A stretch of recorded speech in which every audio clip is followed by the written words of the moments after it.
off, you probably remember this test from your school days where you bend down to touch your toes. It's where you got made fun of if you couldn't reach past your knees. Go ahead, try it right now, and don't worry, there's no grades for this today. That test was designed to measure kids in gym class fast using one position in one direction. It was never meant to be the goal, and it definitely wasn't meant to be the training. And while static holds can be good to gauge where you currently are, they're not a great way to actually train it. So here's what to do instead. Squat down and put your hands flat on the floor. Any squat depth is just fine. Now, keep your hands where they are and push your butt up towards the ceiling until your legs are as straight as they'll go. Then sink back down into the squat. That's one. And yes, I get it. From the outside, this looks a lot like the fold I just told you to stop doing. But I want you to look closer. My hands are assisting me, and my legs are working on the way up and on the way down. I'm moving through the range over and over, instead of going from the top down and just struggling to stay there. Now, if you can't get your legs straight, good.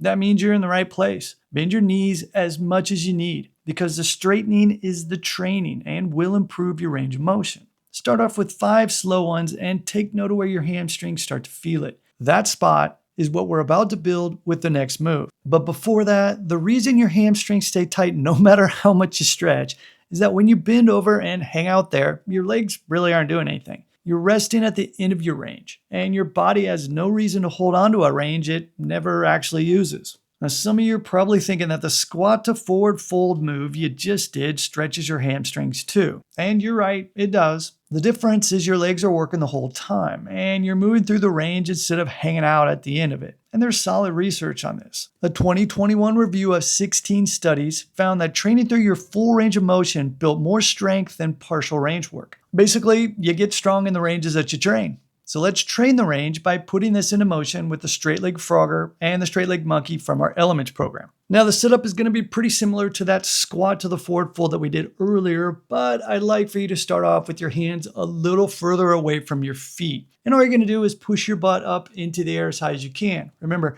you can bend your legs if you need to, not an issue at all. Now from here, you're going to hop your feet forward. Now in the beginning, if you are having trouble with this, feel free to just walk your legs forward. Not an issue at all. I want you to be able to practice this and feel good when you're doing it. So don't force yourself into any position.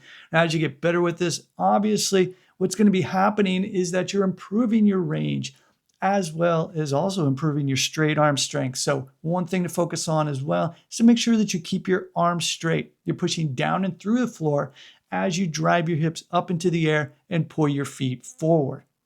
Now, one common issue I see with our clients is that they want to jump their feet too far forward in the beginning.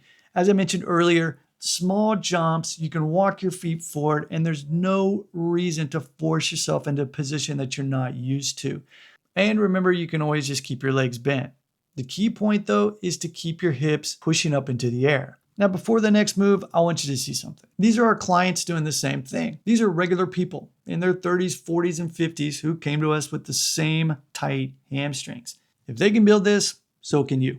All right, so here's the last move, and it focuses more on each leg as you go through the move. Now, really similar to the frogger, but instead of going forward, we're going to be going laterally. Now, the setup is pretty much the same, but you're going to place your hands off to the side so that you can push your hips up into the air and then pull your feet across. Similar to the straight leg frogger, you don't need to take a big jump at all. It's doing what you can do where you currently are and continuing just to practice it.